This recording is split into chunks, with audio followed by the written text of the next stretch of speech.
with this, let us move to the very first question. So the question says, comment. That means you have to give a comment, a tippani. Tippani karni hai aapne is baat pe. You have to comment. What is it? On the need of administrative tribunals as compared to the court system. That means regular court. Look how 10 markers have been made long read this time. Because it consumes time. It baffles you in the examination.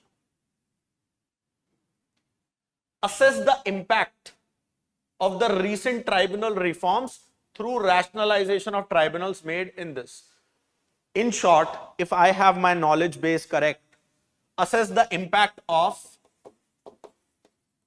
Tribunals Reforms Act. Simple. I can cut this crap. Okay. Comment on the need of administrative tribunals as compared to the court system. If I can boil down this, significance of tribunals. Because I know that tribunals were brought in for a purpose. This is it. Now I have to marry the two. Synthesize. The need and the rationalization. That means the impact. Whether it has supported the need or not significant. Not supported the need. Whether it has proven significant or not. This is how you dissect a question. Alright. Now, what is the topic here? If you look at the particular topic, the topic remains the same. Various statutory, regulatory and quasi-judicial body. Right? We have marked out the dimension which is needed. Next question. Women's social capital complements in advancing empowerment and gender equity. Explain. Again, a 10 marker.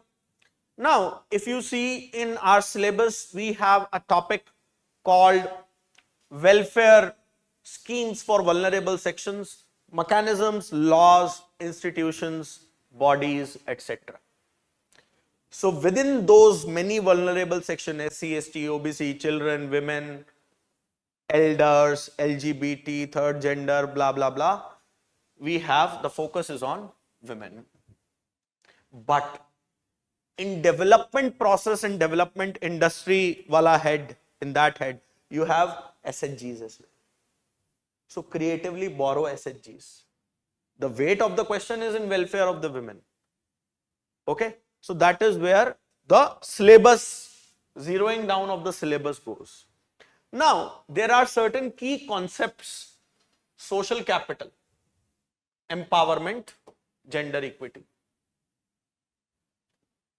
Okay.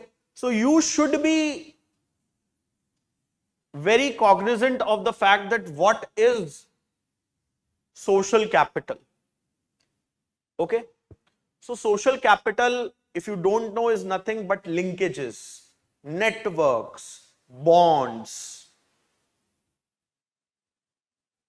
It is like networking, which basically transforms that access, that connect into an agency. Agency would mean as an instrument to realize a goal. Okay. So this women networks, women collectives, aa gaya na SHG ka element. SHG element has come just by the topic of social capital. Right. So this particular networking becomes a way for women to realize their goals, basically strive for empowerment and gender equity. Why? Because the collective bargaining helps in better benefits. The collective bargaining reduces the costs of interactions, the transaction cost, if I may put it this way, and provides a collective voice. Moving on to the next one. This is simple. E-governance projects have built-in bias towards technology and back-end integration, then the user-centric design examine. The idea is simple. The topic is on e-governance, application model, successes, potential. That is the topic. Now they say that there is a focus on technology and back-end integration. Right? It is so much technocentric that it does not remain user-friendly. This is the moot point if you see, because the technocentric aspect will focus on what? Will focus on technology, database, APIs, right? Whereas the human-centered approach will focus on how the citizen will use it. Moving on to the next one. Civil society organizations are often perceived as being anti-state than non-state actors. Do you agree?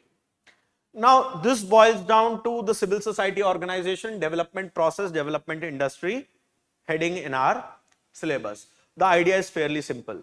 When we see the role of civil society organizations, they reach where the government does not reach. Okay, so there is a classical conceptual debate that whether civil society organizations are against the state or with the state. This logic was there because you see, the primary responsibility to take care of the society was of state.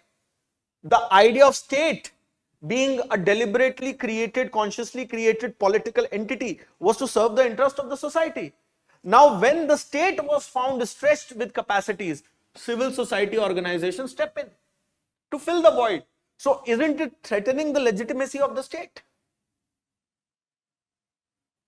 Simple logic, right? So, this is the idea at the core, the philosophical basis. Now, they are clearly non-state actors, but at times they are perceived as anti-state. Why? Because there are two things. Positive, that they question the state. They hold them to account. Negative would be that at times they peddle the vested interest, vested agendas. Okay. So that is the angle that is there. So you have to take a balanced position on this anti-state perception about the civil society organization.